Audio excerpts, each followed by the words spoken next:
Healthy and tasty millet products కోసం సంప్రదించండి millet మంత్ర.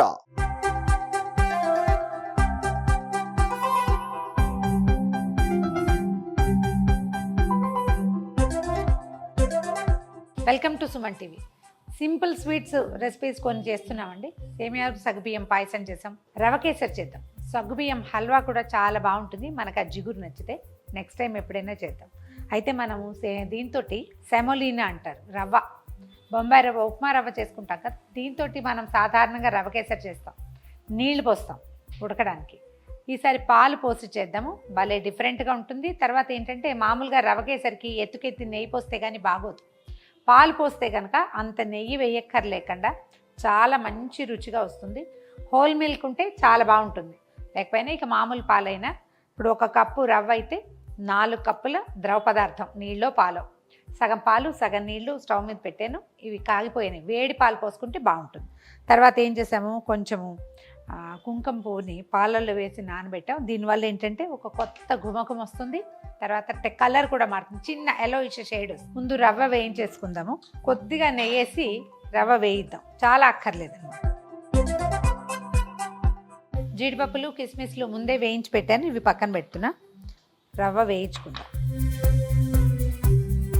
లాగానే రవ్వ కేసరికి ఎప్పుడు కూడా వేడి నీళ్ళు పోసుకుంటే రవ్వ ఉండలు కట్టకుండా ఉంటుంది, తర్వాత తొందరగా అయిపోతుంది. పక్కన నీళ్ళు ఒక 2వ స్టవ్ ఖాళీగా ఉందనుకోండి, నీళ్ళు పక్కన పెట్టేసుకుంటే ఉప్మాలో కూడా అంతే, వేడి నీళ్ళు పోస్తే 2 నిమిషాల్లో అయిపోతుంది, బాగా మృదువుగా కూడా వస్తుంది.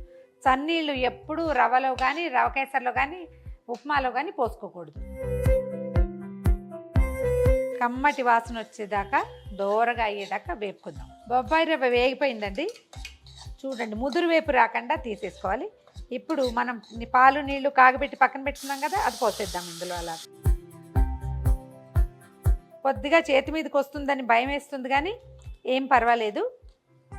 ఒక్క 4 నిమిషాలు దీన్ని వదిలేసామంటే మొత్తం పాలన్నిటినీ పీల్చేస్తుంది రవ్వ. 1 నిమిషం మూత పెట్టి ఉంచితే మనం పోసిన పాలన్నిటినీ రవ్వ లాగేసి చూడండి.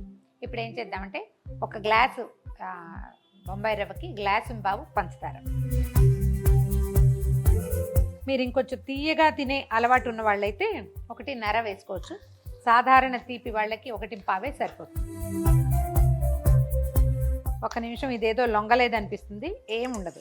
పంచదార వేడికి కరగగానే మళ్ళీ మొత్తం లూజ్గా వచ్చేస్తుంది. ఇందాక టంగుగా ఉంది, ఇప్పుడు చూడండి ఎలా వచ్చేస్తుంది.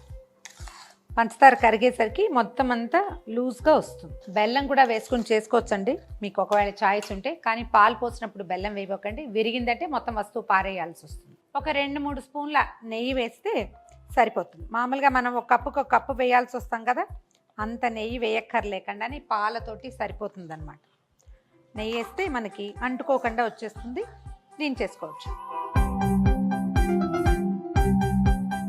ఏలక పొడి వేద్దాము, ఒక 6-7 ఏలకుల్ని పంచదారతో కలిపి దంచితే సరిపోతుంది. కుంకుమ పువ్వుని పాలల్లో నానబెట్టి పెట్టాము, మంచి కలర్ వస్తుంది చూడండి. కొద్దిగా దీన్ని నలిపేసి ఇందులో వేసేస్తే 1 నిమిషం పోయాక కొంచెం కలర్ ఇంప్రూవ్ అవుతుంది. మొదట లైట్ కలర్గా ఉంటుంది, క్రమంగా రంగు మారుతూ వస్తుంది అన్నమాట. ఈ కుంకుమ పువ్వు పాలని ఇందులో పోసేద్దాం. చూడ్డానికి రంగు చూడండి ఎల్లోయిష్గా వచ్చింది కదా. ముందే వేయించి పెట్టుకున్న కిస్మిస్లు, జీడిపప్పులు, ఇంకేమైనా బాదం పప్పులు అవి ఉంటే అవి కూడా వేసుకోవచ్చు. ఏదైనా 1 కప్పు షేప్లో తేవాలంటే ఒక చిన్న కప్పులో వేసి, కప్పు కొంచెం నెయ్యి రాస్తే బాగుంటుంది. కప్లో వేసేసి దీన్ని బోర్లించామనుకోండి, కరెక్ట్గా ఆ షేప్లో వస్తుంది, సర్వింగ్కి బాగుంటుంది. లేదా చిన్న చిన్న బౌల్స్లో పెట్టేసి ఫ్రిడ్జ్లో పెట్టేస్తే దాన్ని డైరెక్ట్గా సర్వింగ్కి చక్కగా ఉంటుంది.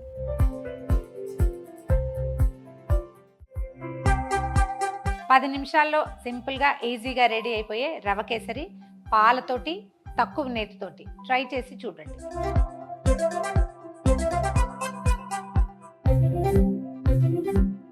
ఈ వీడియో కనుక మీకు నచ్చినట్లయితే లైక్ చేయండి, షేర్ చేయండి. మరిన్ని ఇంట్రెస్టింగ్ వీడియోల కోసం సుమన్ టీవీకి సబ్స్క్రైబ్ చేసుకోండి.